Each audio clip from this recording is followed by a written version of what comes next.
হে WhatsApp, কি অবস্থা সবার? আশা করি সবাই ভালো আছেন। আর আমার এই ফাচুকি চ্যানেলের পক্ষ থেকে আপনাদের সবাইকে স্বাগত। যাই হোক, আজকে কথা বলবো হচ্ছে লাইলা আপুকে নিয়ে। লাইলা আপু প্রিন্স মামুনকে ছাড়ার পর সিঙ্গেল লাইফে এনজয় করতেছে। তো সে কোনো এক ব্রিজে গেছে, পেস্তা ব্রিজ না কি ব্রিজ জানি না আসলে। তো চলেন তার ভিডিওটা দেখে আসি, ভালো লাগে। এখন চলে আসছে তিস্তা নদীর উপরে। তিস্তা নদীর উপরে ব্রিজে, তিস্তা নদী যে কি অদ্ভুত সুন্দর দেখা। এই যে ব্রিজটা অসম্ভব সুন্দর একটা ব্রিজ, আর নদীটা কি ভয়াবহ। এটা হচ্ছে সেই ভয়াবহ তিস্তা নদী যেটার জন্য বন্যা হয় নাকি আলাল। এই এই বাঁধটা খুলে দিলে বন্যায় বাংলাদেশ ডুবে যায়। এই যে কি সুন্দর, অদ্ভুত সুন্দর তিস্তা নদী। এটাই হচ্ছে সেই ফেমাস তিস্তা নদী যেটার সাথে আছে ফারাক্কা বাঁধ, যেটা যখন ভারত ওপেন করে দেয় বাংলাদেশ বন্যায় ভেসে যায়। এখন বৃষ্টির মধ্যে যে কি অদ্ভুত সুন্দর পানির রূপ, মানে ভয়দায়ক কিন্তু অসম্ভব সুন্দর দেখাচ্ছে।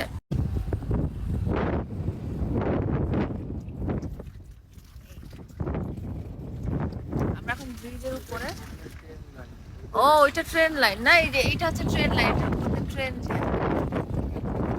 এখন মানুষ বাস গাড়ি ওইটার মধ্যে যায় ঠিক আগে।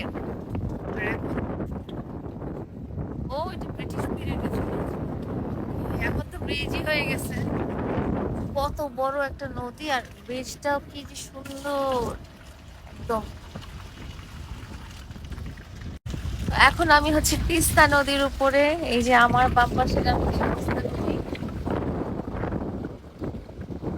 ভয়াবহ পানি স্রোত। আর ফারাক্কা বাঁধটা খুলে দিলে বাংলাদেশ বন্যায়।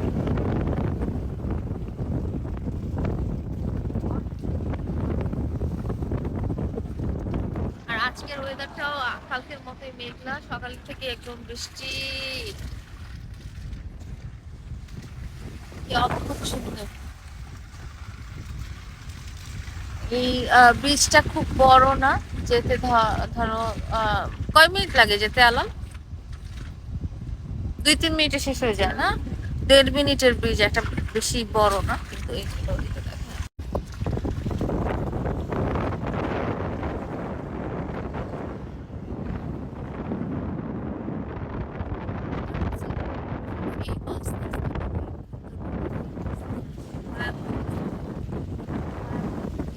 পার দেখো, ভয়াবহ একটা বড় পার, এটা আমরা ঘুরতে যাবো।